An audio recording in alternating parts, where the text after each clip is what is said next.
Everybody, a new report shining a spotlight on disciplinary action, or perhaps lack thereof, within the Buffalo Police Department. Investigative Post publishing an analysis of misconduct complaints showing that the department found fault with officers only about 9% of the time. The complaints were initially obtained by the New York Civil Liberties Union thanks to a 2020 lawsuit. Jeff Kelly reported this story for Investigative Post, and he joins me now live. First off, Jeff, thank you for coming in.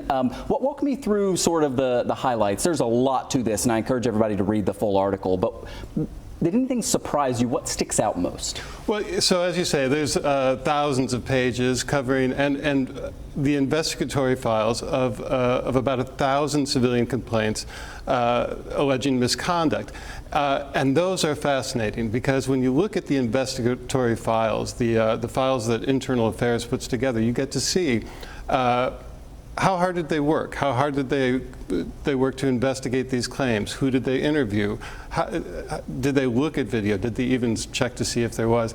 And you also get to see the original citizen complaints that generated these investigations. And so you get an account of these interactions between police and members of the community who say, that, you know, this isn't right. You were kicking me in the head, or you were rude, or you know, what have you. The complaints range from kind of the silly to the really quite disturbing. And you're able to zero in on some particular officers and particular circumstances, sure. Because the numbers, you know, vary widely from officer to officer. Yeah, and one of the telling things too is that so one of the officers with the officer with the most complaints in the period that is covered by these disclosures is now Detective Michael Aquino.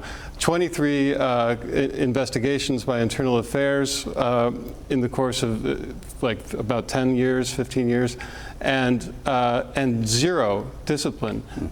Never did they sustain a complaint against him. Now there are folks. The police union didn't respond to a request for comment, but if they had, I imagine they would have said this is evidence that Detective Aquino is innocent. On the other hand, you have critics of police practices in Buffalo who say, in fact, this is evidence that police don't really investigate their own. That too often they let things slide, and when they do find misconduct, it's just a slap on the wrist. The discipline meted out is hardly ever severe.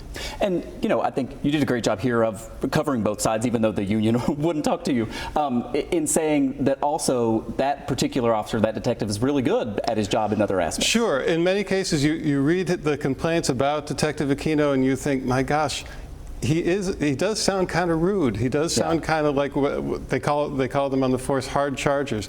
On the other hand, he's got a record of getting guns off the street, for example. He was pretty successful at that, and maybe that's why he was promoted from officer to detective. In about 20 seconds I have left, you didn't hear back from the police union. What about the police department, the mayor, the administration? No, also strange response from the administration. The spokesman for the police department, Mike DeGeorge, said they would not comment on pending litigation.